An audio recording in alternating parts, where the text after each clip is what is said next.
The Lord of the Rings and The Hobbit have been read by millions. But where do the hobbits come from? Why do people find them so fascinating? Illustrator John Howe, who designed the sets of Peter Jackson's films, wants to know more. Their creator, the author Tolkien, was an Oxford professor, an expert on the old languages and legends of Europe. This is where John Howe decided to go in search of the legends which may have given rise to the hobbits. His first journey took him to Brittany, to the forest of Brocéliande, on the trail of Merlin the Enchanter, who inspired the character of Gandalf.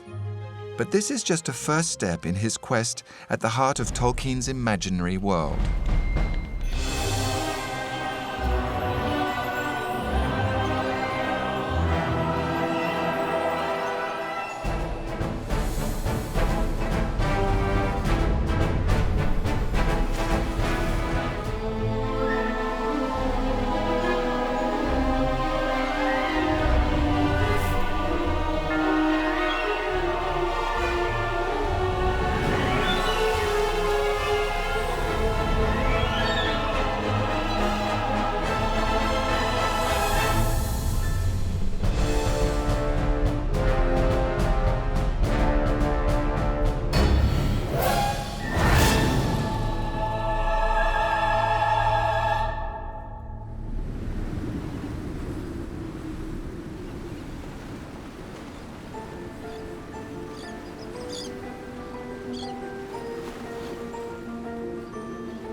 Still on the Hobbit's trail, John Howe and storyteller Nicolas Mezzalira come to the ruins of Tintagel Castle in Cornwall, legendary birthplace of King Arthur. Here, more than elsewhere, the frontier between history and legend blurs. What are King Arthur's links with Tolkien's world? Is he a key to discovering the Hobbit's origin?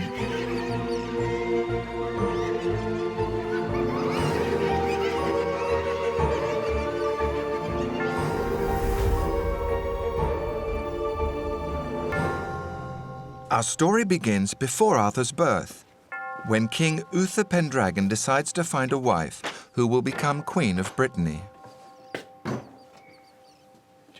Remember, John, we left Uther and Merlin at the very beginning of this story. Well, Uther had taken the throne of Britain and brought peace and justice to the land. The king was now looking for a wife. He found a woman, but this woman was the fairest in the kingdom. And of course, someone else's wife. That's right. Her name was Igraine of Cornwall, and she lived in Tintagel, in that magnificent castle on the tip. All would have been well, only, as you guessed, Igraine was already married. There was a Duke of Cornwall whose name was Gorlois. Uther was desperate to spend a night with this woman. He couldn't sleep, he'd lost his appetite. So he opened all the treasure troves in the realm and showered her with gold and precious gems. But Igraine was not interested, so Uther decided to use force. He laid siege to Tintagel Castle, but as you saw, it is absolutely impregnable, being on the edge of a cliff and all. And the use of force proved no more successful than the promise of wealth. So only one solution remained. Yes. Magic. Exactly, that's right, and the magician was Merlin.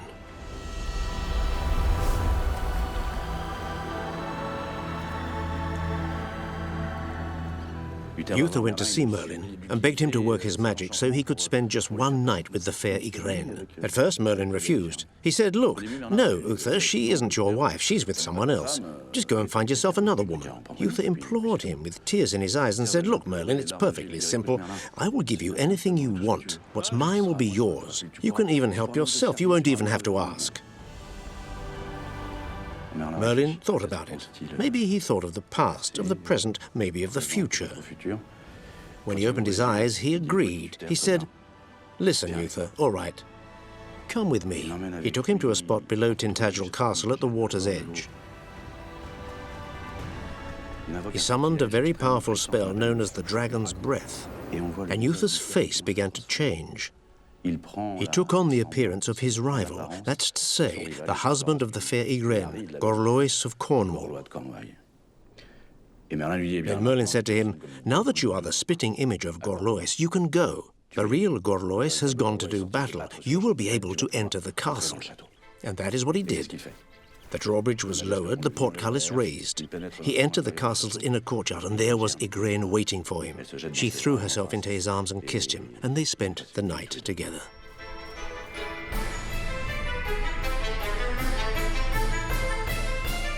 And that very night, the real Gorlois died on the battlefield.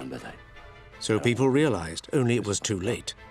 Uther turned back into Uther and forced the fair Igraine to marry him, so she became the new Queen of Britain. Months went by, the time it takes to give birth to a child, a boy, the future king. The heir to the throne, imagine. But as soon as he came out of his mother's belly, a strange man snatched the child and disappeared. The queen and the king screamed. Everyone shouted. Soldiers were sent out across the realm to find the boy and punish the man who had stolen him. They were impossible to find. Days went by, weeks went by, full of grief and sadness.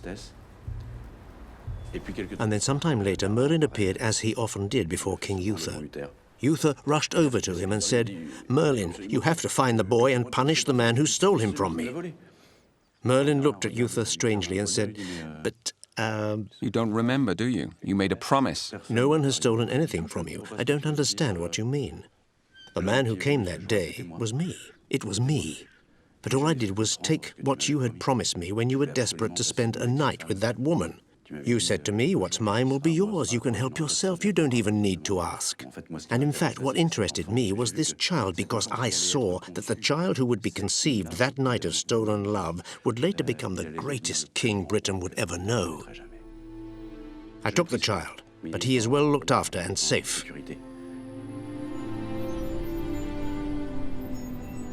When you die, a sword shall appear in a stone, and this child will be the only person capable of pulling the sword from the stone, and he shall become the greatest king Britain will ever know. And this king will be called Arthur.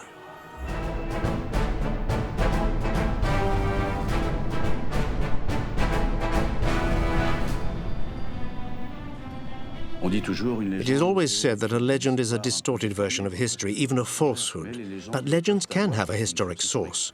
Our Arthurian legend is a kind of emblematic of this. And here above all, in Tintagel, there's a small chance that something really did happen several centuries ago.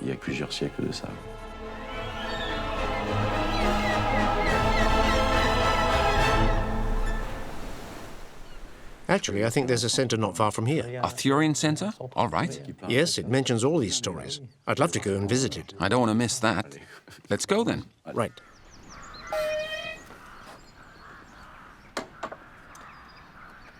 It's beautiful. Yes. And the sun's out.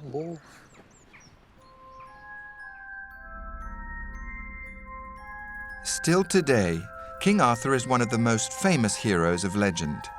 Tolkien himself regarded Arthur as the king of the Faeries, this fairy tale world where knights rub shoulders with elves and trolls and do battle with dragons. For Professor Leo Garruthers, Tolkien's body of work follows on from the Arthurian legend.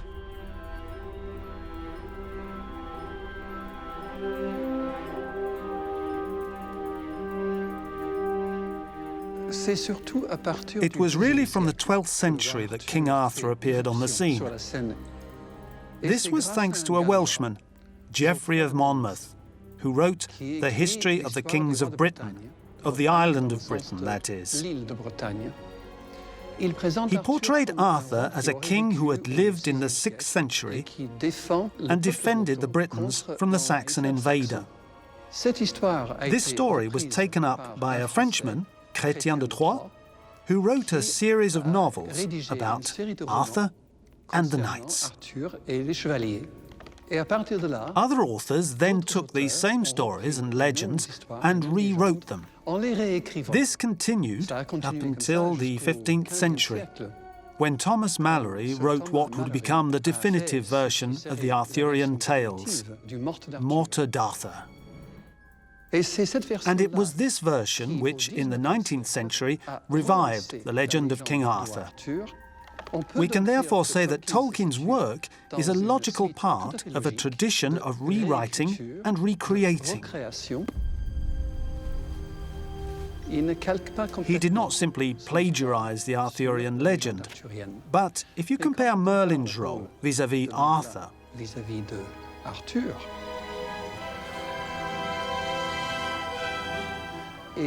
and Gandalf's vis-à-vis de Bilbo, and then Frodo, similarities can be found.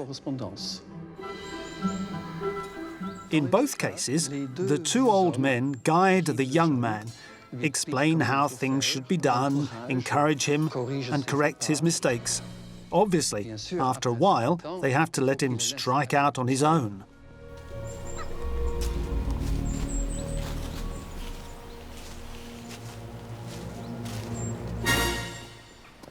Hey, John, look. I think this is it.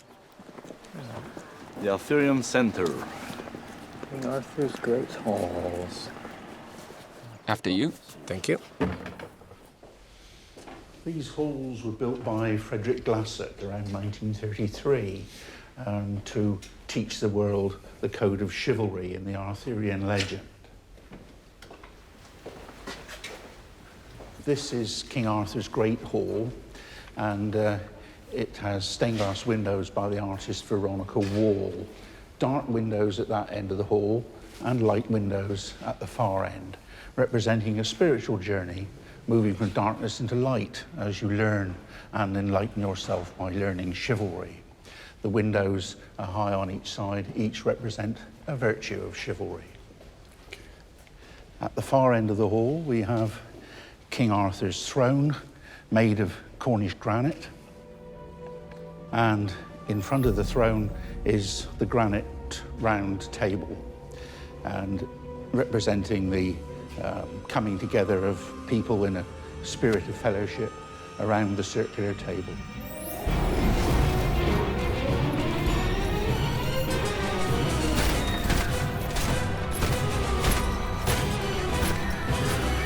And by this means, Mr. Glassett was hoping that through the ceremonies that were conducted here, and he was hoping all over the world, that people would work together and cooperate, trying to make the world a better place through the code of chivalry.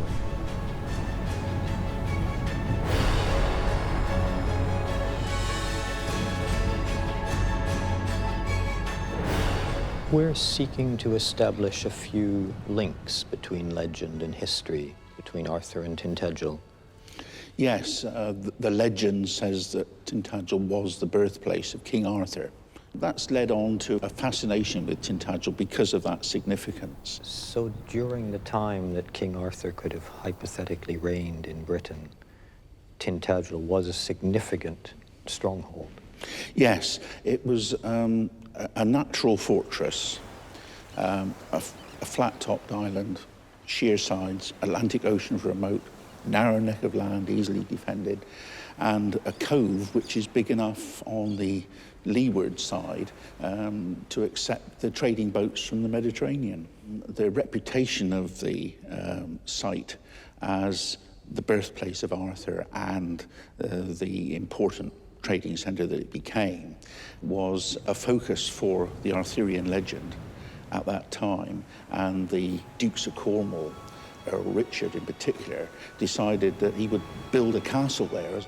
If the great King Arthur was able to build a castle in his time, then he could build one now. He could have one too.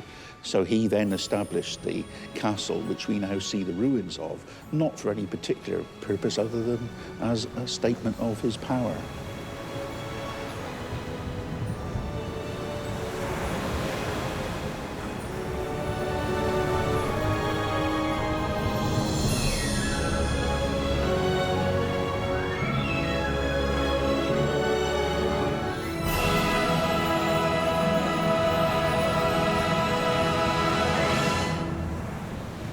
But there is archaeological evidence, and I believe there's a slate with an inscription. There is. It was only found about 14 years ago. It was reliably dated to the 5th century from the way it was written, the language it was written in, and where it was found. And that made it significant in archaeological terms as being one of the few, if not the only, secular inscription from the Dark Ages ever found in the whole country. But on top of that, the translation of the inscription read, Arthnu had this built. Didn't say King Arthur. It would have been very helpful. It would have been very helpful if it had. Unfortunately, it didn't, but it was close. Is there anything else that we might actually go and see in the area that would help us? There's another inscribed stone, which the locals call Arthur's gravestone. It's at Slaughter-Bridge near Camelford. And the local legend says that that was the site of Arthur's last battle, the Battle of Camelot. So we should probably go and see and make up our own It would be minds. very useful for you to see that. Be careful here. Yeah, slippery.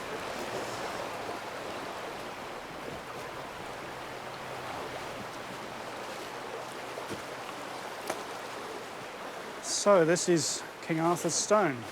This we know was carved in about 540 AD, so about the time of the traditional Arthur last battle. And we have Latin inscriptions in the top and here. Latini hic jacit filius something, so Latini, here lies the son of. This is the father's name, M.A. something, maybe Macarius, we don't know. It's about 9 feet long and weighs about 3 tons. It's a memorial to a British leader. It's a boundary marker, so it shows where his family owned the land. So it would have been upright. It would have been a standing stone, yes, as many of them still are. But we don't know where it stood, so at the moment we have to leave it here. The interesting thing, of course, with this stone is it's not just inscribed or of that date, but it is on the site that was originally identified as Arthur and Mordred's last battle site. Geoffrey of Monmouth identified the site in about 1136 in the Kings of Britain, but there's no mention of this stone until 1602. The first mentions of it are as a footbridge across the river. So we believe that it was washed off those footings and then somebody suddenly realised it was inscribed. Then, of course, the automatic link is between that and the battle they already know about. So it's always been known as King Arthur's grave or King Arthur's tomb or King Arthur's stone. We've continued that just because that's how it's known, but now we explain what it is. And it's tantalisingly close to proving something. We have a stone dated to the right date, in the right place. In the right place. And we have very important British people commemorated on this stone. But who are they? Yeah, you need to spend some time with it and Absolutely, yeah. enjoy the sight. Yeah, thanks. So what do you make of all this, John? It's obvious there is something of great historical importance here, but what? Maybe we'll never know. This means our quest is far from over. Let's continue then. Let's go. All right.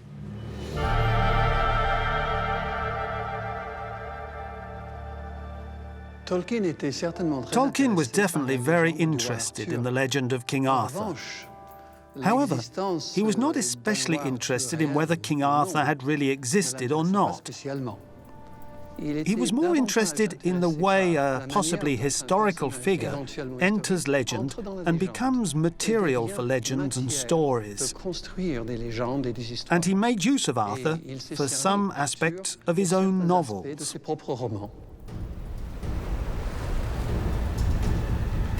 After pulling the sword from the stone, Arthur has to prove himself in order to become the undisputed king of all Britain. Still advised by Merlin, Arthur becomes a just, generous, and brave king. But to be a true king, Arthur must also find his queen. She would be Guinevere, daughter of King Leodegan of Camelot. Okay, let's return to our story. It was Arthur's wedding day. The wedding was celebrated with great pomp at Camelot Castle.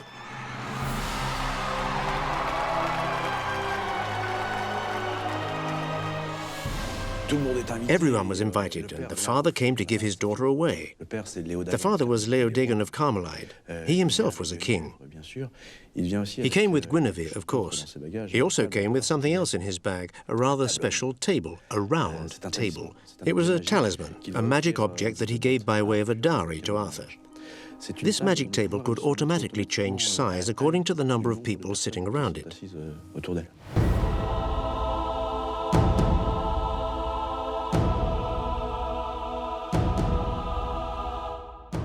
Little by little, the renown of the fairies' favourite king, Arthur, attracted the greatest knights in the land, who became the Knights of the Round Table. They vowed to serve Arthur. There was Yvain, Gawain, Sagramore, Lancelot, Percival. With the help of these knights, peace and justice reigned on the island of Britain. And the Golden Age began in the legend of King Arthur. It was an age of wonder, the time of the enchantment of Britain as it is known. It was the age of the Knights of the Round Table, of course, who each followed their quest, be it in the forest of Brocéliande, the wondrous isles, in the north with dragons, giants, fairies, dwarves. The knights accomplished one heroic deed after another, amazing feats, magical quests. And all of this culminated in the ultimate quest, the one which failed. The quest for the Holy Grail. The Knights of the Round Table, the company, the Fellowship. Like the Fellowship of the Ring, here the Fellowship of Knights sets off in search of this marvel, this Grail. There are clear comparisons here with our Hobbit and Tolkien. The Fellowship of the Ring, this company of warriors which bands together to go off and search for this metal object for a year and a day.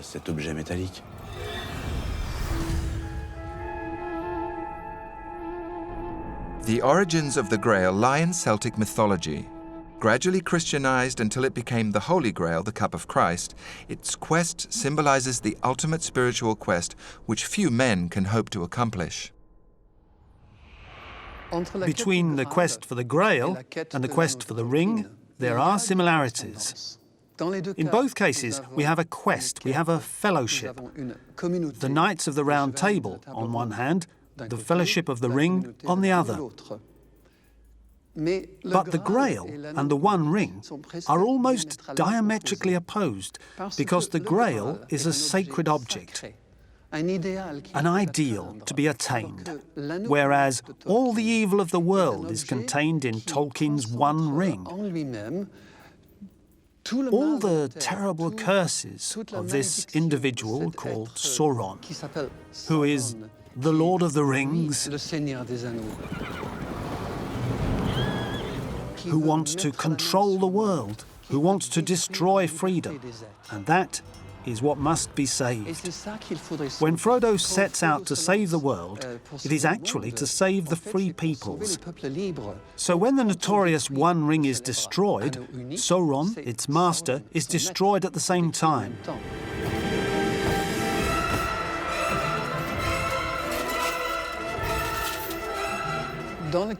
In the case of the Holy Grail, King Arthur himself does not play an important role. It is he who sends the knights. But once the quest has begun, King Arthur is no longer really present. In the other case, we have an ordinary being, because that's what a hobbit is. He isn't a knight, he isn't a king, and as the quest continues, he discovers his inner resources, courage, and the capacity to sacrifice his life to save his world.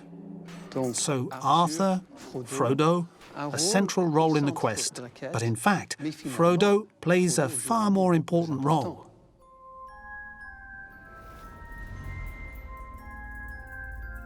So is there a message in Tolkien's work? I don't know.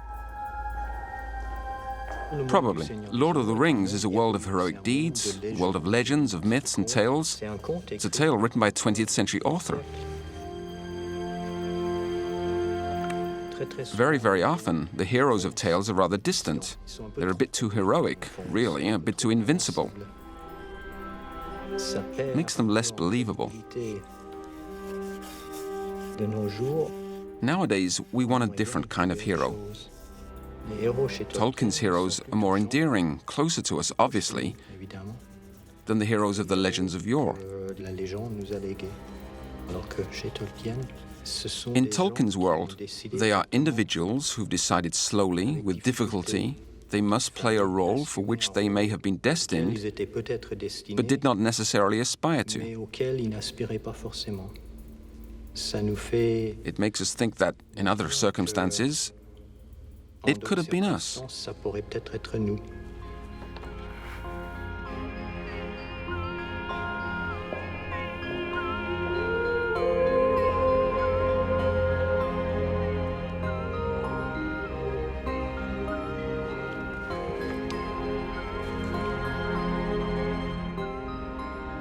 It's King Arthur.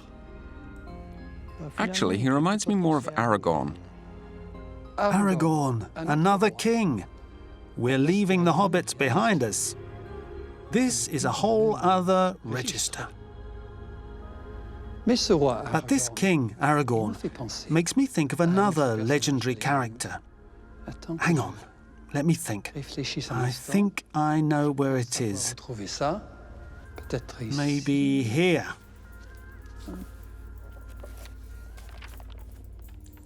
This is it. It's Siegfried. Siegfried is the hero of the Song of the Nibelungs. This means you're going to have to think about another journey, this time to Germany, to the Rhine Valley. Better get going then.